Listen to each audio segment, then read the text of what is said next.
Every family has secrets. In these 6 films, the secret is not something buried in the past. It is breathing, watching, and living right alongside them. These are stories about normal-looking households that are actually masking horrific generational traditions, hidden rooms, and monstrous crimes. In these videos, the real threat isn't waiting outside your house, because it is already sitting at the dinner table. We are what we are. Jim Mickle's 2013 horror film, We Are What We Are, opens in the Catskill Mountains during a rainstorm, where Emma Parker collapses outside a store and drowns in a flooded ditch. Back at the Parker house, her husband Frank sends his daughters Iris and Rose to identify the body rather than going himself. Dr. Barrow performs a mandatory autopsy and finds evidence of a prion disease in Emma's remains. Frank enforces a period of ritual fasting, following an ancestral diary that the family has observed for generations. Rory, the youngest child, wanders into Frank's shed and finds a young woman held captive. Frank had abducted her months earlier when he found her car disabled on the road. He forces Iris and Rose to kill and butcher her, and the entire family eats her remains. Barrow discovers human bone fragments in a creek near the Parker property and recruits Deputy Anders to investigate. When Anders and Iris are alone, Frank discovers them and kills Anders. The flooding river releases human remains downstream, drawing the investigation closer to the Parker land. In his office, Barrow identifies the condition in Emma's autopsy as kuru, a disease caused exclusively by eating human flesh. Frank, sensing exposure, cooks the family a final dinner laced with powdered arsenic. Rose finds the poison and knocks Rory's bowl away before he can eat. Barrow arrives and confronts Frank. Frank draws his gun and wounds Iris when she steps between him and Barrow. He knocks Barrow unconscious, kills their neighbor Marge, then brings Rose and Rory back home. When Frank calls Rose to the table and tells her she looks like her dead mother, both daughters attack him, biting and tearing until he dies. Barrow, barely conscious, witnesses everything. The next morning, all 3 children leave town. Rose carries the family diary, proof that a family's darkest secrets are the ones passed down with purpose. The Harvest. John McNaughton's 2013 horror film, The Harvest, follows Marianne, a teenager who moves into her grandparents' rural home after losing her parents. While wandering nearby, she befriends Andy, a boy confined to a wheelchair who lives with his mother Catherine, a surgeon, and his father Richard, a nurse. Catherine forbids any contact between them, and after telling Marianne's grandparents that Andy is dying, she has the visits banned entirely. Marianne continues visiting in secret, takes Andy outside to play baseball, and hides in the basement after Catherine calls to say she is on her way home. There, she finds a comatose boy connected to medical machines. When Catherine discovers the visits, she verbally and physically assaults Andy. Marianne discovers that Jason was abducted from a hospital as a baby. She sneaks back into the house and finds that Catherine and Richard are planning a liver transplant, removing part of Andy's liver. They tell Andy afterward that he needed emergency appendix surgery. Marianne tells Andy about the boy in the basement and her suspicions. Andy goes down himself and sees the comatose boy. Catherine, confronted, admits the comatose boy is her son. Andy then reveals the truth to Marianne. He is Jason, the kidnapped child.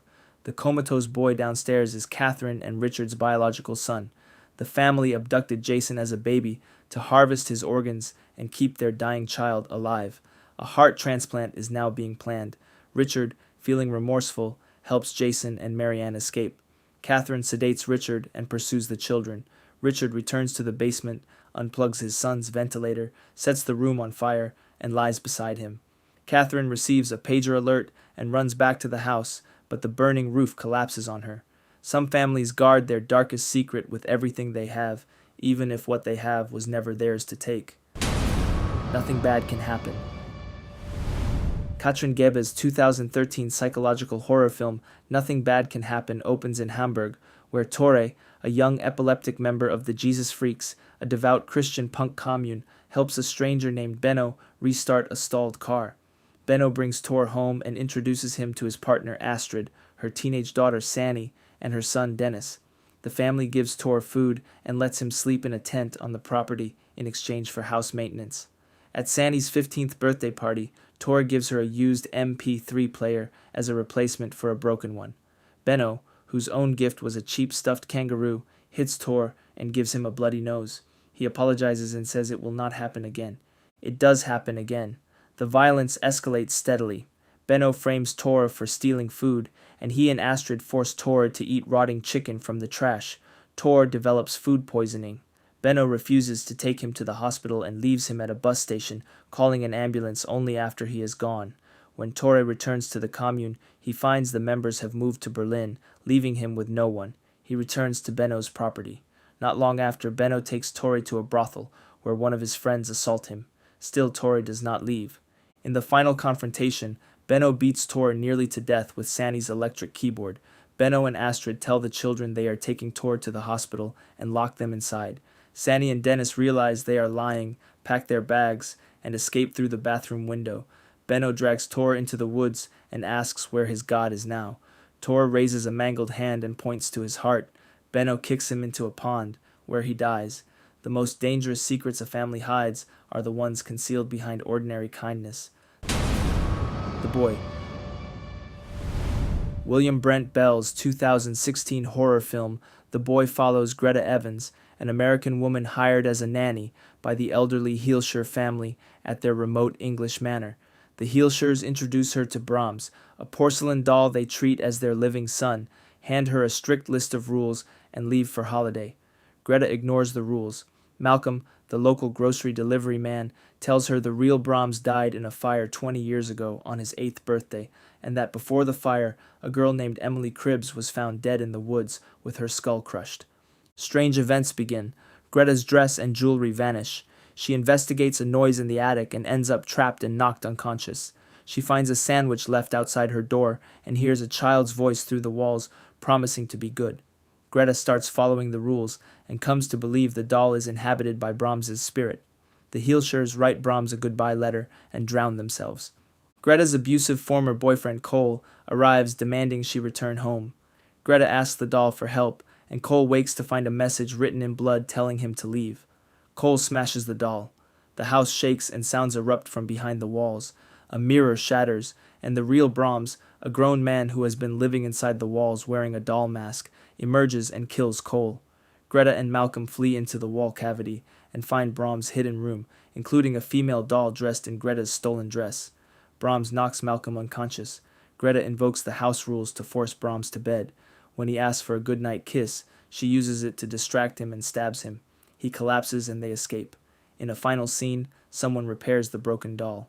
The Heelshire family kept their darkest secret, not in a locked room, but breathing inside the walls. Hidden. The Duffer Brothers' 2015 horror film Hidden opens on a family of 3, Ray, Claire, and their daughter Zoe, who have been living inside an abandoned fallout shelter for months. Outside, an unknown outbreak has ravaged the United States, and military jets have bombed the civilian population of their town of Kingsville. The family survives by a set of strict rules: stay calm, stay quiet, and never open the door. They believe creatures known as breathers are hunting them on the surface. A rat is discovered eating their dwindling food supply. When Claire kills it, Ray accidentally knocks over a lamp, burning a table. The smoke drifts up the shelter's air duct and leaves ash on the hatch, making their hiding place visible from above. Claire and Ray surface to cover the hatch. Using a homemade periscope, Zoe spots a humanoid figure nearby and climbs out to warn her parents. They return to the shelter, but are followed. Zoe's doll activates and makes noise. A breather forces its way in. Ray is caught as Claire and Zoe escape through the air duct. Claire and Zoe are snared in a net fired from a military helicopter. The breathers surrounding them are revealed to be American soldiers in night vision goggles and rebreather packs. A flashback reveals what happened when the outbreak began. Claire cut herself on rusted iron as they fled into the shelter, her flesh discolored and her blood turned black. In the present, Ray appears with black veins and bloodshot eyes and overpowers the soldiers before falling. Claire transforms and kills all but one soldier. Zoe transforms and removes the last soldier's rebreather, infecting him. Claire calms Zoe using their rule. Claire and Zoe flee and find a sewer community of others like themselves. The family had been hiding from a world that feared what they had become, the darkest secret a family can carry inside them. The House at the End of Time.